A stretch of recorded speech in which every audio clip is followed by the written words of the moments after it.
Grabe ang tuwa at kilig ni Clarice de Guzman nang pagbigyan siyang makakulab si Star Adjaro ng SB19 dahil matagal na raw niya itong pangarap. Nangyari ito sa Acer Day 2025 event na ginanap sa Mall of Asia Arena sa Pasay City nitong nagdaang Sabado. Wish granted ang A Million Dreams production number ng dalawa kung saan tinawag ni Estelle na estekla ang kanilang tandem kaya hiyawan to the max ang audience.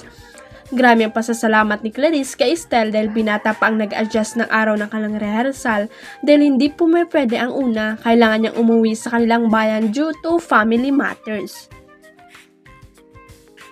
At saksi rin ang bandera kung gaano kabait ang SB19 kaya naman pala sobrang rab sila ng mga producer na nakatrabaho na nila ng ilang beses at higit sa lahat ng fans na talagang all out ang support kahit saan sila magpunta. Ito rin ang dahilan kung bakit lagi silang nare-renew ng mga brand na ini-endorso nila dahil madali silang kausap at sobrang humble at syempre malaking factor din na mabenta ang produkto nila.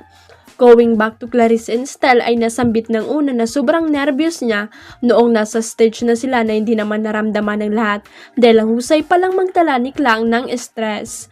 Samantala, hindi lang si Clarice ang kinilig at sayang-saya sa naganap na concert, maging sina Isner, Shubi Etrata at Will Ashley dahil nakakulab din nila ang SB19 sa pagsayaw.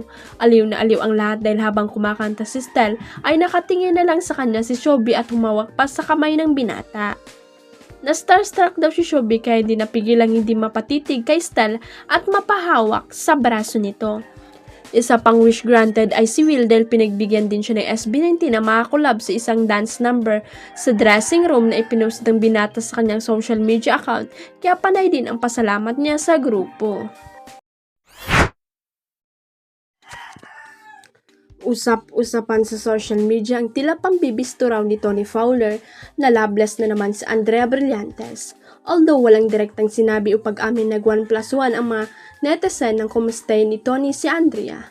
Kumusta na ang single rich tita? Ang tanong kasi ni Tony kay Blythe habang ka-video chat nila ang BFF ng huli na si Bea Bores. Napanood ito na eksenang ito sa trending vlog ni Bea kung saan niya binalita kay Blythe ang kanyang pagbubuntis. Bukod nga sa revelasyon ng pagbubuntis, parang naisiliwalat din sa publiko na loveless na naman daw si Andrea dahil nga sa tanong dito ni Tony. Kung matatandaan after ng breakup actress kay Richie Rivero, ay napapalitan ang dating basketballistang si Sam Fernandez ang bagong jowa ng kapamilya actress dahil palagi silang spotted na magkasama kahit wala namang pag-amin mula kay Blythe. Sa vlog ay makikitang napaiyak pa si Andrea habang kausap ang kaibigan sa cellphone.